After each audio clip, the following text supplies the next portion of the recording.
Hello viewers, welcome to my YouTube channel Rohit Singh chemistry classes. तो हम अभी तक 5 मेंबर्ड हेटेरोसाइक्लिक कंपाउंड्स में पायरॉल और फ्यूरॉन को देख चुके हैं। तो फ्यूरॉन और थायोफिन दोनों क्या है, स्ट्रक्चर एकदम सेम है। वो भी 5 मेंबर्ड है, ये भी 5 मेंबर्ड है। वहाँ पे ऑक्सीजन आप देखते हैं तो वो भी आपका ऑक्सीजन फैमिली यानी कि 6th ग्रुप में आता है, और ऑक्सीजन के जस्ट नीचे सल्फ़र है, यानी ऑक्सीजन को सल्फ़र ने क्या किया, यहाँ पे रिप्लेस किया है। तो फ्यूरॉन का स्ट्रक्चर थायोफिन में कन्वर्ट हो गया है। तो मैं एक चीज़ आपको यहाँ बताना चाहूँगा कि जो भी हमने ऑक्सीजन में देखा है, यानी जो भी हमने फ्यूरॉन में देखा है, वही same nature, characters, synthesis, chemical reactions, resonating structure सब कुछ सेम होगा वैसा ही जैसा फ्यूरॉन में था। तो फ्यूरॉन का ऑक्सीजन सल्फ़र से रिप्लेस हो गया है, तो स्ट्रक्चर फ्यूरॉन से अब क्या बन गया है, थायोफिन। तो आइए स्टार्ट करते हैं सबसे पहले सिंथेसिस से। देख रहे हैं कि ये 5 मेंबर्ड हेटेरोसाइक्लिक कंपाउंड है जो कि सल्फ़र क्या रखा हुआ है एज अ हेटेरो एटम। तो इसमें आप देखेंगे नंबरिंग, यहाँ पे भी नंबरिंग हेटेरो एटम सल्फ़र से स्टार्ट होगी, 1 2 3 4 एंड 5। तो ये आपकी नंबरिंग लिस्ट हो गई।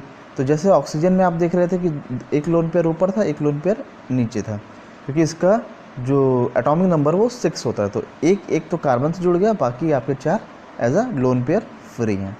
इसी का जब ऑर्बिटल स्ट्रक्चर आप देखेंगे तो ऑर्बिटल स्ट्रक्चर में देखिए, ये एक ऊपर लोन पेयर है, ये एक नीचे लोन पेयर है, और बाकी एक आपका कनेक्टेड है कार्बन से। और ये जो पी ऑर्बिटल है, ये ऊपर एक इलेक्ट्रॉन है, ये दूसरे पी ऑर्बिटल में ऊपर एक इलेक्ट्रॉन है, ये आपस में कनेक्ट होकर पाई बॉन्ड बना लेंगे। और बाकी आप नीचे प्लेनर स्ट्रक्चर में देख रहे हैं, ये सिग्मा बॉन्डेड कनेक्टेड है। फिर आइए बढ़ते हैं आगे, पॉलनॉर सिंथेसिस। पॉलनॉर सिंथेसिस में आपको पायरॉल में भी बता चुका हूँ, फ्यूरॉन में भी बता चुका हूँ, और अब रिपीटेशन हो रहा है यहाँ पर थायोफिन में भी। तो ये भी बिल्कुल वैसा ही होगा जैसा आपने फ्यूरॉन में देखा था। आपने फ्यूरॉन में क्या देखा था कि वहाँ पे आपका 1,4 डाइकार्बोनिल कंपाउंड क्या हो रहा था, किससे रिएक्ट कर रहा था, पायरॉल के केस में अमोनिया से रिएक्ट कर रहा था, और फ्यूरॉन के केस में क्या हो रहा था, डिहाइड्रेटिंग एजेंट से रिएक्ट करके वहाँ से वाटर बाहर निकाल रहा था। तो देखिए कैसे होगा यहाँ पे भी आप ये जो डबल बॉन्ड है ये आपको इधर मूव कर देना है। तो ये डबल बॉन्ड इधर चला जाएगा, तो ये जो इस पर जो हाइड्रोजन लगा हुआ है ये मूव होके इधर आ जाएगा, यानी कि ये बन जाएगा OH फॉर्म। ये हो गया OH, और ये डबल बॉन्ड चला गया इधर। ऐसे ही इसको भी ऐसे करना है, ये डबल बॉन्ड इधर चला जाएगा तो ये हो जाएगा OH, क्योंकि इसका जो H है ये इधर मूव कर जाएगा। तो ये डाइकीटो स्ट्रक्चर किस में कन्वर्ट हो जाएगा, आपका इनॉल स्ट्रक्चर में कन्वर्ट होगा। कैसे, जैसे सपोज करिए ये है, ये है और ये है, ये है और ये है। तो ये डबल बॉन्ड इधर चला गया, तो इधर हो गया OH और इधर भी हो गया OH। तो OH होने की वजह से यहाँ से क्या होगा, HOH वाटर बाहर निकल जाएगा, और ये आपका किस में कन्वर्ट हो जाएगा, फ्यूरॉन में। किस में कन्वर्ट हो जाएगा, फ्यूरॉन में। तो फ्यूरॉन में कन्वर्ट होने के बाद ये किससे रिएक्ट करेगा, P2SO5 से, फॉस्फोरस पेंटा सल्फाइड से। तो यहाँ का सल्फाइड का जो सल्फ़र है ये ऑक्सीजन को रिप्लेस कर देगा, तो यहाँ से क्या हो जाएगा, -H2O, और this structure will become thiophene.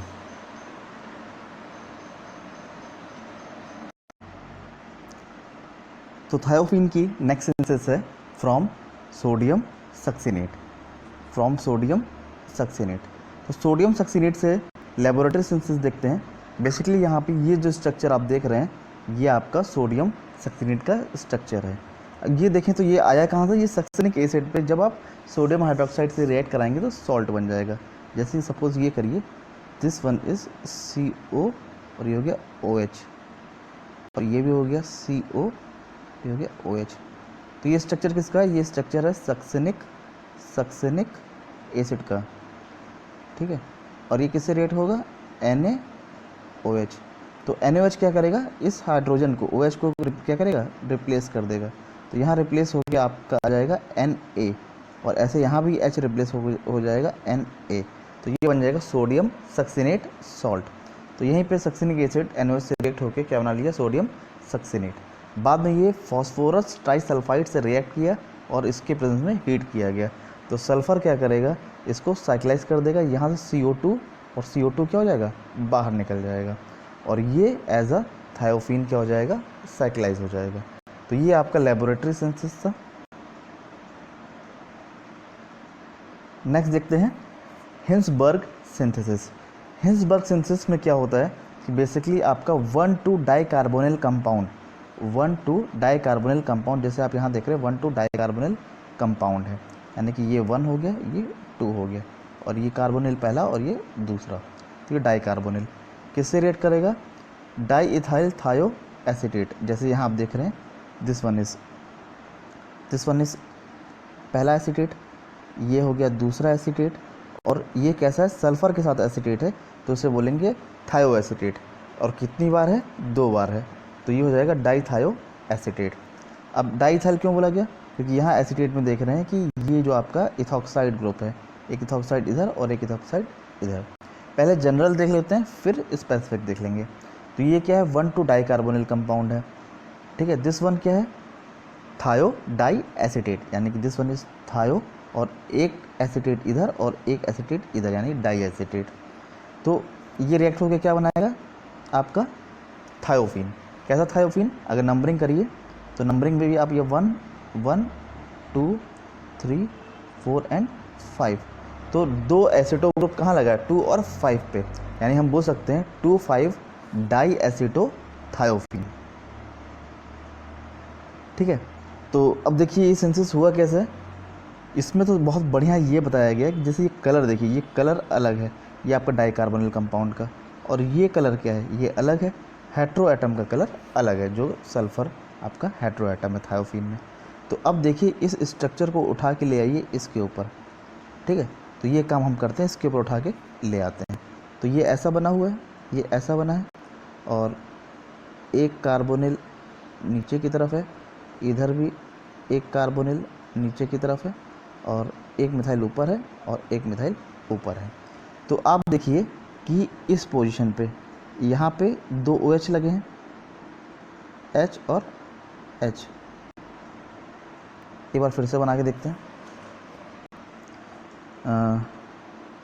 ये है, ये आपका कार्बोनिल है, ये कार्बोनिल है, इधर मिथाइल है और इधर मिथाइल है, इधर भी 2 H है और इधर भी 2 H है, ठीक है। तो एक H इधर हो गया, एक H इधर हो गया, तो ये O और ये 2 H, ये बाहर वाटर बाहर निकल जाएगा, तो ये कार्बन क्या होगा, डबल बॉन्ड से कनेक्टेड हो जाएगा। सिमिलरली इस ग्रुप में भी देखेंगे, यहाँ पे भी 2 H है और ये HOH वाटर बाहर निकलेगा, तो ये कार्बन भी इससे कनेक्टेड हो जाएगा। तो आपने देखा कि ये जो 2 हाइड्रोजन यहाँ से निकला और ऑक्सीजन भी इस डबल बॉन्ड से निकला, तो ये दोनों वाटर, 2 मॉलिक्यूल क्या हो गए, वाटर बाहर निकल गए। ये किसके प्रेजेंस में निकल रहे हैं, स्ट्रॉन्ग बेस NOH के प्रेजेंस में।